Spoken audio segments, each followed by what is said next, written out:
ইট ব্যবসার নামে জনগণের ১৫০০ কোটি টাকা নিয়ে উধাও প্রতারক। জাতীয় প্রেস ক্লাবের সামনে মানববন্ধন ও পুলিশ কমিশনারের নিকট স্মারকলিপি প্রদান। মাদারীপুরের শিবচর উপজেলার নলগোড়া এলাকার শাহীন জমাদ্দার ইটের ব্যবসায় বিনিয়োগের মাধ্যমে দ্বিগুণ মুনাফা পাওয়া যায় এমন লোভ দেখিয়ে বিভিন্ন লোকের কাছ থেকে অবৈধভাবে ১৫০০ কোটি টাকা হাতিয়ে নিয়ে আত্মগোপনে আছে। ২-১ মাস লাভের টাকা দিলেও পরে শুরু করত টালবাহানা। টাকা চাইতে গেলেও দিত হুমকি ধামকি। দিশেহারা হয়ে ভুক্তভোগীরা মঙ্গলবার দুপুরে জাতীয় প্রেস ক্লাবের সামনে মানববন্ধন করে। পরে তারা ঢাকা মেট্রোপলিটন পুলিশ অতিরিক্ত পুলিশ কমিশনার ডিবি বরাবর একটি স্মারকলিপি প্রদান করেন।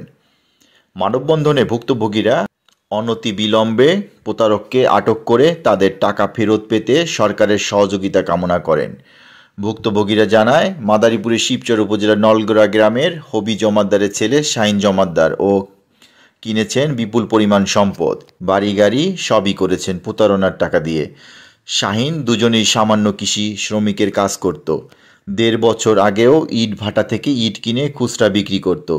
এরপরই ইটের ব্যবসার বিনিয়োগের লোভ দেখিয়ে বিভিন্ন মানুষের কাছ থেকে অবৈধভাবে কয়েকশো কোটি টাকা সংগ্রহ করেছেন।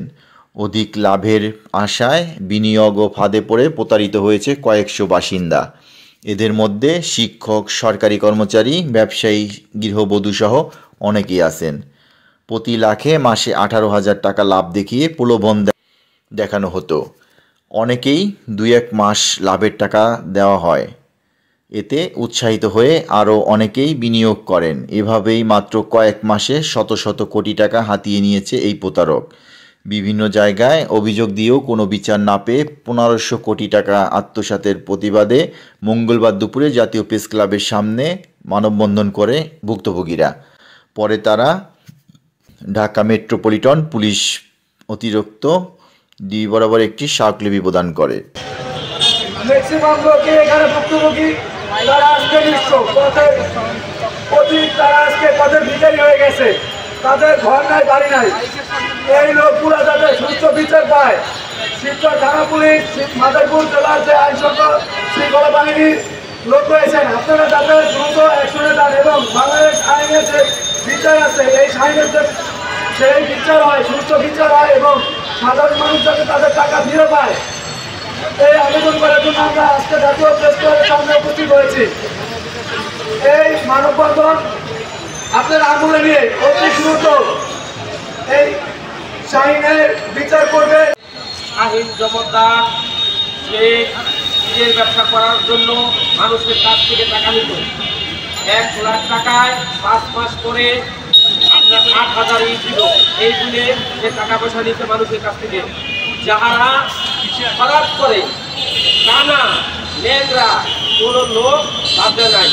এই প্রতারক নিজের ব্যবসা লোভ দেখিয়ে সাধারণ জনগণের কাছ থেকে হাজার হাজার কোটি টাকা নিয়ে চলে গেছে। সুতরাং আমরা জাতীয় প্রেস ক্লাবের সামনে উপস্থিত হয়েছে এই জন্য, সাংবাদিক সমাজ যাতে আমাদের কষ্টের কথা, আমাদের দুঃখের কথা জাতীয় দৈনিক এবং টিভি চ্যানেলগুলোতে সম্প্রসারিত করে। তাই আমাদের কাছে আমার ডাক্তার আবেদন, এই শাহীন জমাদ্দার ও অনেকে প্রতারককে কোটি কোটি টাকা নেওয়া ও চলে গেছে গা। আজকে আমরা রাস্তাঘাটে আমরা পড়ে রয়েছি, আমার খাওয়া নাই, নেওয়া নাই, কুতুব নাই, কোনো কিছু নাই। আপনার কাছে আমার এই ডাক্তার আবেদন, ওকে বিচার করার জন্য আপনার কাছে আমরা দিয়েছি। আমার যে গাড়িগুলো আসলে সেই গাড়িগুলো বিক্রি করে দিছে ওরা পড়াইয়া, গাড়ি বিক্রি করছি আর নিজের ক্যাশ আসলো কিছু। তারপর বাড়ির যদি দেখা লোন আইনে আমি ওদেরকে ১ কোটি টাকার মতো দিয়ে দেয়। ওরা বলছে ৫ মাসের জন্য রাখলে আপনার কোনো সমস্যা নেই, ৫ মাস ওরা না দিলে আমরা টাকা দিয়ে দিব। এইভাবে ওই ৪-৫ জন গাড়িওয়ালা, একটা হচ্ছে আমাদের পৌরসভার ওখান করে হায়াত মোল্লার জামাই লিটন মোল্লা, ও আমার থেকে প্রথমে ৩০ লক্ষ টাকা নিয়ে নেয়। তারপর ওর ভাইটা জিরো মোল্লার ছেলে ইয়াসিন মোল্লা, ও বাকি টাকা মানে ১ কোটি টাকার মতো ওরা আমার কাছ থেকে নেয় ৫ মাসের কথা বলে। আমরা অনেক কষ্টে আছি, অনেক আকারে আছি, সবাই অনেক কষ্টে আছি। সরকার আমাদের ভালো, সরকার যদি উদ্যোগ নেয় তাহলে আমরা ভালো থাকতে পারবো। আমাদের হাজার হাজার কোটি টাকা লুটপাট করে নিয়ে গেছে। আমরা প্রশাসনের কাছে এই ঘটনার সর্বোচ্চ দাবি আমাদের এই ব্যাপারটা গুরুত্বপূর্ণভাবে দেখেন। সবাই সর্বশান্ত হয়ে দাঁড়িয়েছি, বলার ভাষা মুখ থেকে আসছে না। দাউদ বাট্টার প্রতারক শাহীন জমাদ্দারকে আইনের হাতে এনে তার দৃষ্টান্তমূলক শাস্তি দাবি করছি। আমাদেরও টাকা আছে, আমরাও আজকে সর্বহারা পক্ষে প্রত্যেক বিকেলে আমরা বসে নিচ্ছি। ভাই আমাদের কাছে আমার আঙ্কেল আবেদন, এই শাহীন জমাদ্দার ওয়ারকে প্রতারককে কোটি কোটি টাকা নেয়া ও চলে গেছে গা। আজকে আমরা রাস্তাঘাটে আমরা পড়ে রয়েছি, আমার খাওয়া নেয় নেওয়া নেয় কুকুর নাই, কোনো কিছু নাই।